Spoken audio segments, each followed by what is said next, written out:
Hi, this is Naresh Kumar. Welcome back. Maths Naresh ఈ class first time మన ఛానల్ని మీరు చూస్తున్నట్లయితే సబ్స్క్రైబ్ చేయండి, అలానే వీడియోని లైక్ చేయండి, మీ ఫ్రెండ్స్ కూడా షేర్ చేయండి. ఇవాళ ఇంటర్మీడియట్ సెకండ్ ఇయర్ మ్యాథ్స్ 2Bకి సంబంధించిన సర్కిల్స్ అనే చాప్టర్లో నుంచి మనం 7 మార్కులకి సంబంధించిన ప్రాబ్లమ్ని డిస్కస్ చేద్దాం. ఈ ప్రాబ్లం తెలంగాణ స్టేట్లో మార్చ్లో 2019లో అడగడం జరిగింది. ఓకే, మరి ఎలా చేయాలో ఒకసారి చూద్దాం. So that 4 common tangents can be drawn for the circles. 2 circles ఇచ్చాడు. 2 సర్కిల్స్ ఇచ్చినప్పుడు 4 కామన్ టాంజెంట్స్ వచ్చేటట్లు చేయాలంట.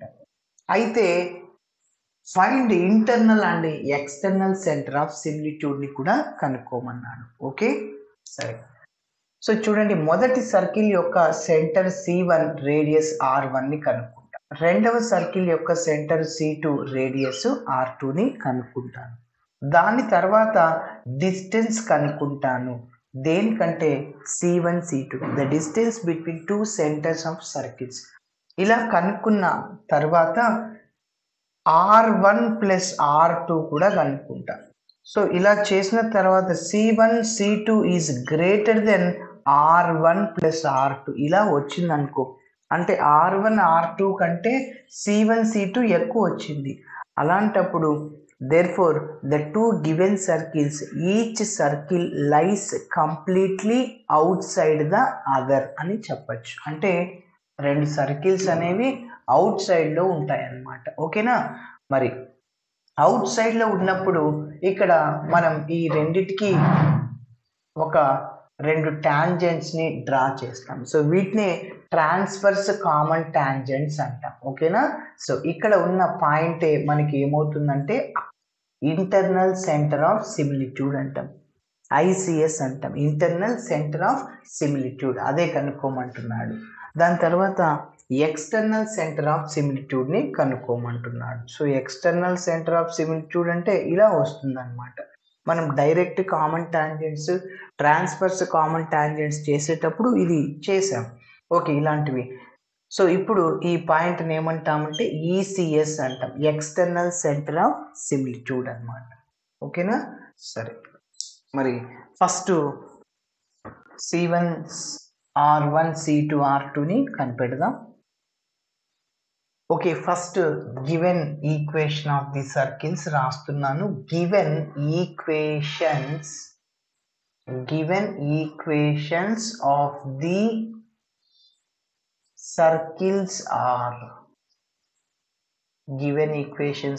Circles are okay. So x² plus y² minus 14x plus 6y plus 33 which is equal to 0 that is taking as 1. రెండవ సర్కిల్ని కూడా రాస్తున్నాను. x² plus y² plus 30x minus 2y plus 1 which is equal to 0 that is taking as. Okay, ఇప్పుడు మొదటి సర్కిల్ని general ఫామ్తో compare చేస్తాం GFCలు కనుక్కోవడానికి. Okay, సరే. అది కనుక్కున్న తర్వాత C1 R1ని కనుక్కుందాం.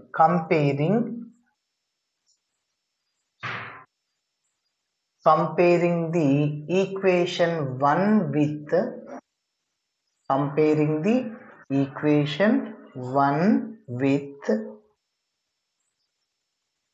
x² plus y² plus 2gx plus 2fy plus c is equal to 0 we get. అప్పుడు మన ఫార్ములాలో x కోఎఫిషియంట్ని, మన గివెన్ సర్కిల్లో ఉన్న x కోఎఫిషియంట్ని రెండింటిని ఈక్వేట్ చేద్దాం. ఏముంది ఇక్కడ 2g, అక్కడ -14. కాబట్టి 2g is equal to -14, g is equal to -7, 2 ones 2 7 times. అలానే y కోఎఫిషియంట్స్ ఏమున్నాయి మన గివెన్ సర్కిల్లో 6, ఇక్కడ ఫార్ములాలో 2f, కాబట్టి 2f is equal to 6 అనమాట. 2 ones 2 3 times క్యాన్సల్. అదేవిధంగా c అంటే 33, c is equal to 33. మరి ఇప్పుడు సెంటర్ని కనుక్కుందాం. Centre C1 is equal to minus G comma minus F formula. So C1 is equal to minus plus అయిపోతుంది 7 ఇక్కడ -3 అవుతుంది. ఇక్కడ మైనస్ ఆఫ్ G అంటే మైనస్ ప్లస్, ఇక్కడ మైనస్ F కాబట్టి F కి +3 ఉంది, మైనస్ తో మల్టిప్లై చేయాలి. అలానే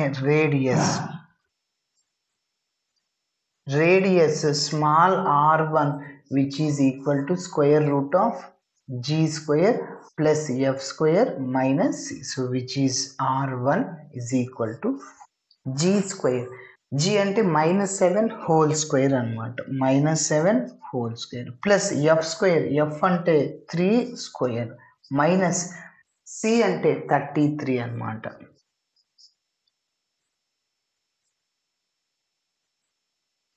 ఓకే, ఇప్పుడు మైనస్ అనేది స్క్వేర్ లో ప్లస్ అయిపోతుంది.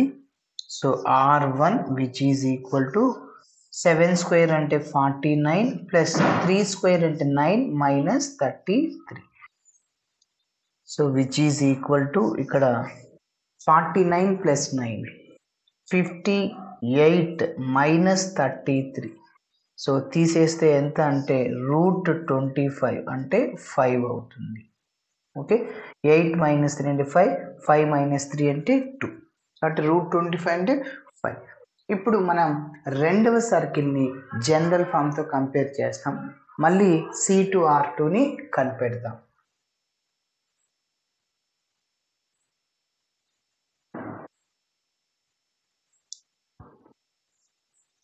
కంపేరింగ్ కంటిన్యూషన్ రాస్తున్నాను. Comparing equation 2 with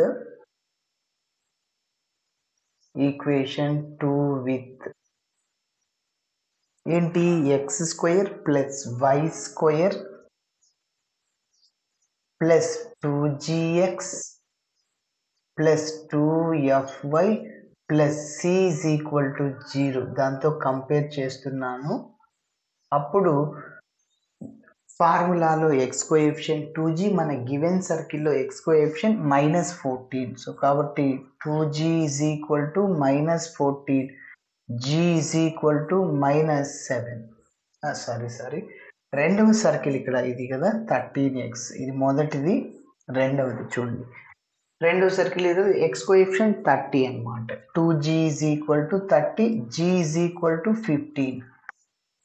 next 2f is equal to y coefficient -2.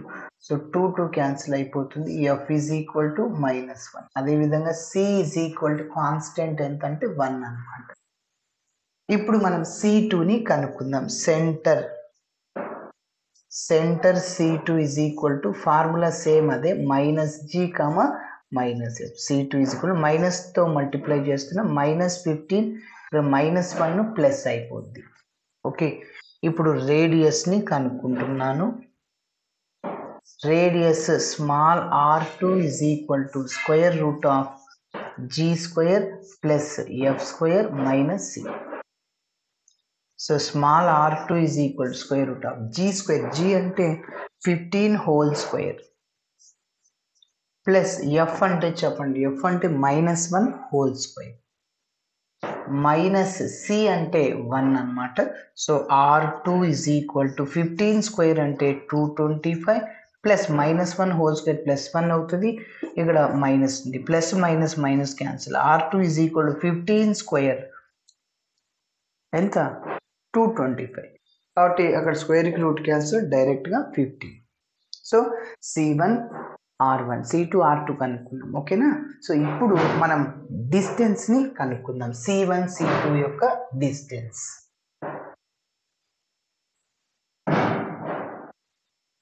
Yes, ఇక్కడ ఈ రెండు పాయింట్స్ రాస్తున్నా. C1 అంటే 7 -3, C2 అంటే -15, 1, R1 అంటే 5, R2 15.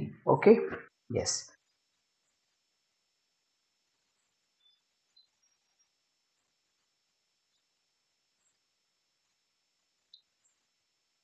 C1 C2 is equal to square root of x2 minus x1 whole square plus y2 minus y1 whole square.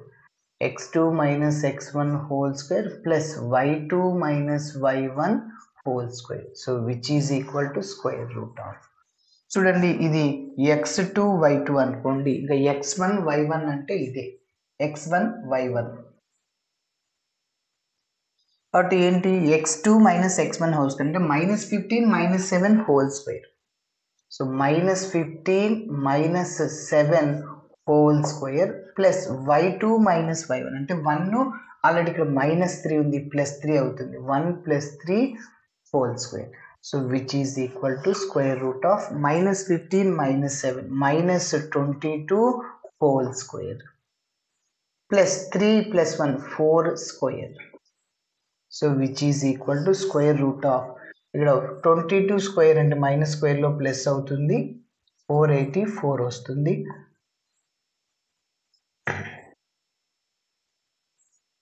అంటే 2 to the 4 2 to the 4 484 plus 4 square అంటే 16, ఒక 6 ఇక్కడ ఇచ్చేయండి, 490 + 10 500.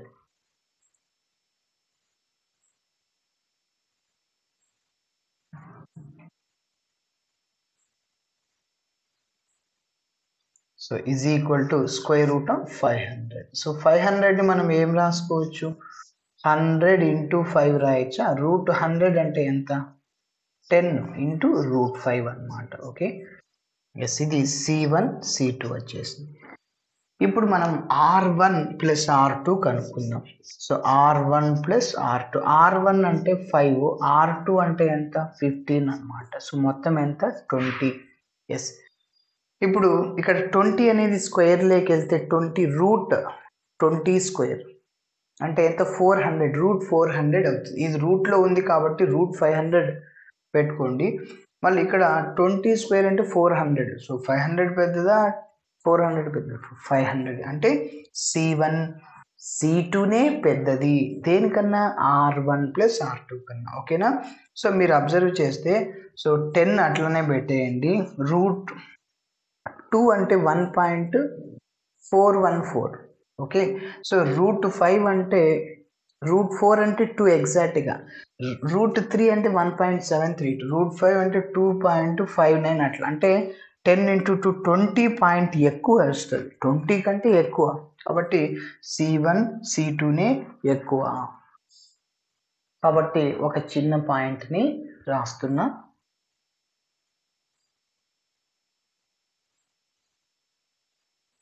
So therefore C1 C2 is greater than R1 + R2. So ఇలా వస్తే మనకి number of tangents ఎన్ని వస్తాయి అంటే 4 వస్తాయి అన్నమాట. ఓకేనా. సో అదే మనం ఇంతకుముందు ప్రాబ్లమ్స్లో డిస్కస్ చేసాం. డైరెక్ట్ కామన్ టాంజెంట్స్లో 2, ట్రాన్స్వర్స్ కామన్ టాంజెంట్స్లో 2 వస్తాయి. Okay, so therefore the two given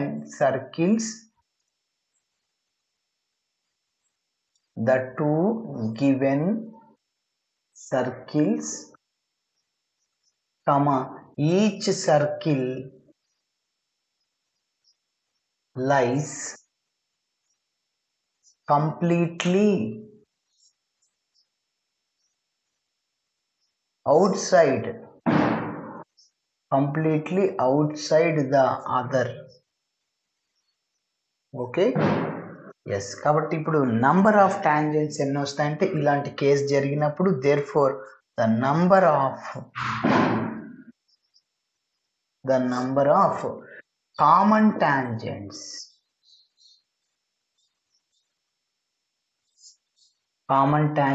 which is equal to 4. ఆ 4 direct common tangents, transverse common tangents. Okay, ఇక్కడ వరకు మన ప్రాబ్లంలో ఒక పార్ట్ కంప్లీట్ అయింది. ఇక్కడ వరకు ఫస్ట్ పార్ట్ అనుకోండి. ఓకేనా. So that the 4 common tangents చూపించాం. అయితే ఇప్పుడు internal centre of similitude, external centre of సిమిలిట్యూడ్ని కనుక్కుందాం. Okay, next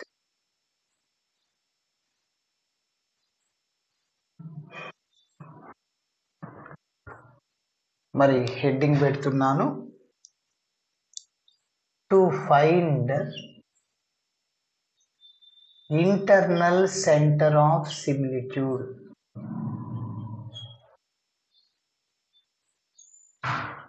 Internal center of similitude.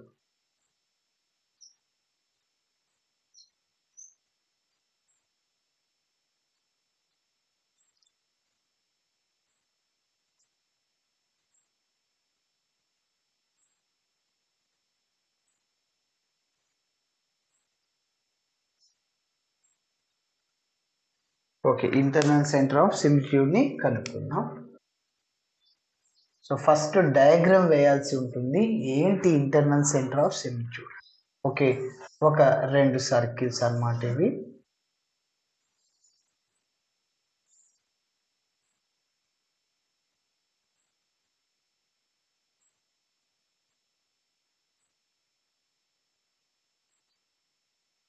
Okay,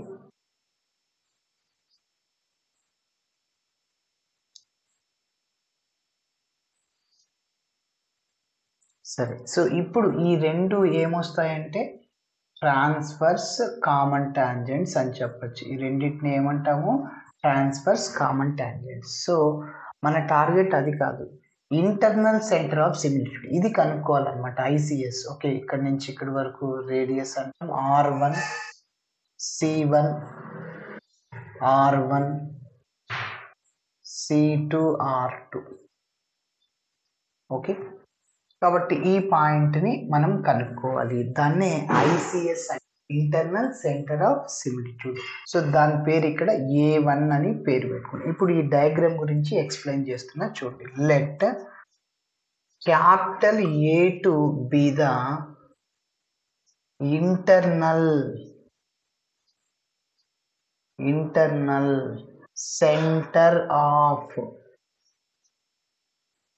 similitude.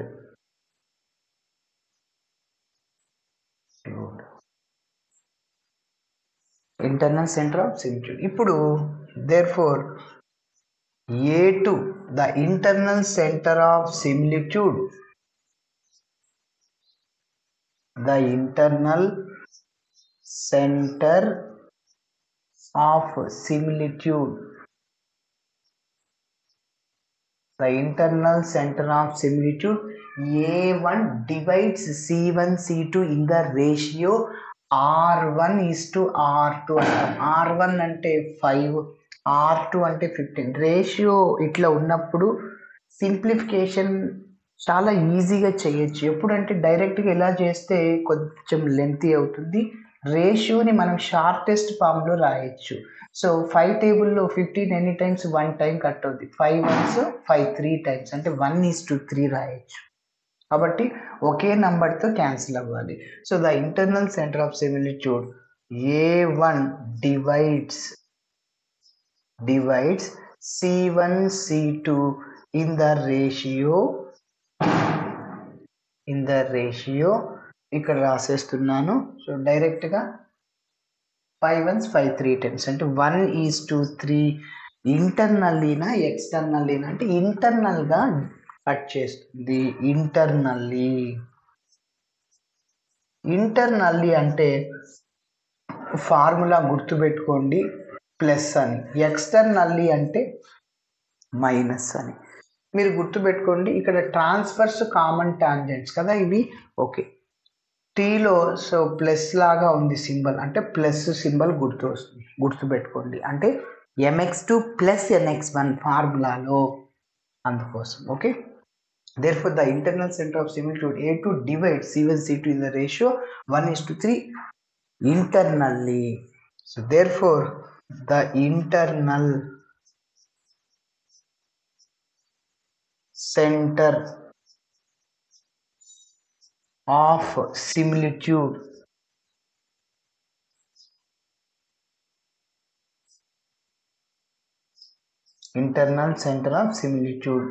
ఇప్పుడు నేను ఇంకా ఫార్ములా ఇక్కడ రాస్తున్నాను చూడండి.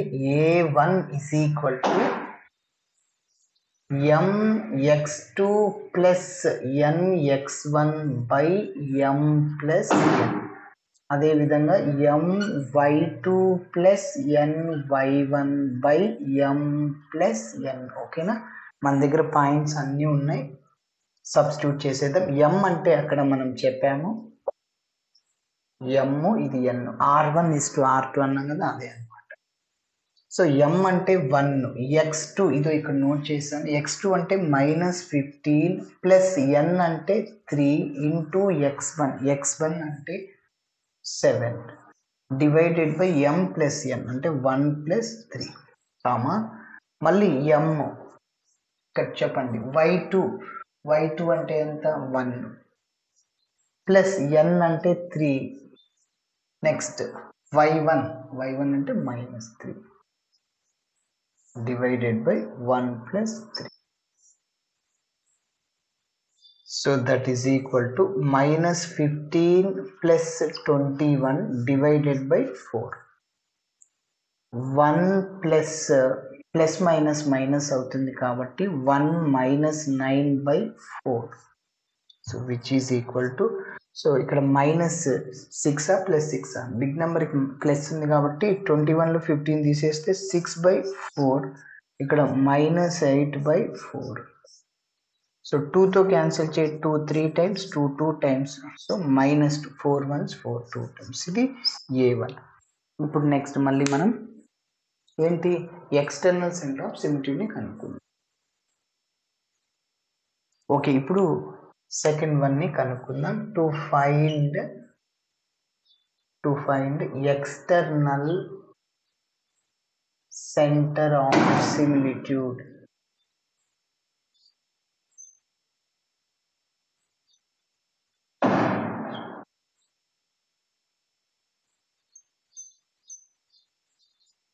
ఎస్, సో ఖచ్చితంగా దీనికి కూడా డయాగ్రామ్ వేయాల్సి ఉంటుంది.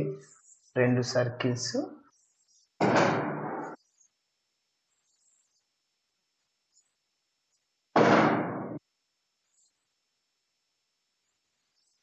సో దీన్నే ఏమంటామంటే మనం ECS అంటాం, ఎక్స్టర్నల్ సెంటర్ ఆఫ్ సిమిలిట్యూడ్. ఈ పాయింట్ A2 అని పేరు పెట్టుకుంటున్నా. ఓకే, ఇంతకు ముందు ఇంటర్నల్ సెంటర్ ఆఫ్ సిమిలిట్యూడ్ కి లెట్ A2 అన్నాను, A1 అది. ఓకే, ఇంకా ఒక లైన్ సెగ్మెంట్ ని డ్రా చేస్తున్నా, C1R1 C2R2. ఓకే, ఇప్పుడు ఇవేంటి డైరెక్ట్ కామన్ టాంజెంట్స్ అంటాం. ఓకేనా, ఇంతకుముందు 2 ట్రాన్స్ఫర్స్ కామన్ టాంజెంట్స్, ఇప్పుడు 2 డైరెక్ట్ కామన్ టాంజెంట్స్. సో ఇప్పుడు A2 పాయింట్ ఎట్లా కనుకుంటే A2 be the external centre of similitude. So A2 divide C1 C2 in the ratio externally అన్నప్పుడు formula minus వస్తుంది. ఓకేనా, ఈ డయాగ్రామ్ గురించి రాస్తున్నా. Let A2 be the external centre of similitude. Okay, so ఇప్పుడు A2 అనేది the external centre of similitude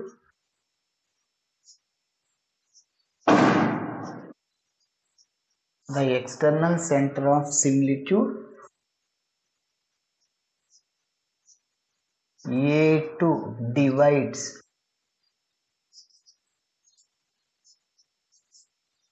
C1 C2 in the ratio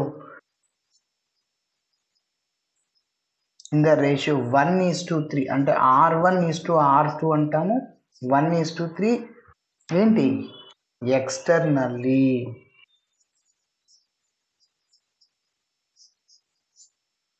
మరి formula రాసేస్తున్నా. therefore the external center of similitude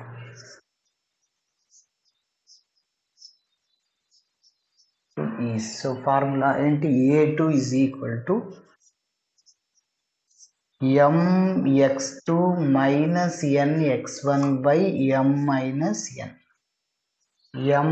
my2 minus ny1 by m minus n. మన దగ్గర అన్ని values ఉన్నాయి, substitute చేసేద్దాం. So A2 m అంటే 1 అని ఇంటూ ఇది m అంటే 1, n అంటే 3, mx2 అంటే ఎంత -15 మైనస్ n అంటే 3, x1 అంటే 7 divided by 1 minus 3 comma m అంటే మళ్ళీ ఇదే రాయాలి, y2 అంటే 1 మైనస్ n అంటే 3, y1 అంటే ఎంత -3 డివైడెడ్ బై 1 మైనస్ 3. ఓకేనా? ఎస్. ఇప్పుడు చూడండి, -15 minus 21 divided by -2. 1 minus minus plus 9 అవుతుంది బై మైనస్ 3 × 3 9 కాబట్టి ఫైనల్గా ఇక్కడ రాస్తున్న a2 is equal to -36 by -2, -36 by -2. ఇక్కడ 10 బై -2, మైనస్ ఇక్కడ minus cancel, a2 is equal to 2 1s 2 8 times minus 2 1s 2 5 times. Okay, minus డినామినేటర్లో ఉన్న ఒకటి న్యూమరేటర్లో ఉన్న ఒకటి. ఓకే, ఇలా చేయాలి. Thanks for watching. వీడియో నచ్చితే ఖచ్చితంగా మీ ఫ్రెండ్స్ కూడా షేర్ చేయండి. బాయ్.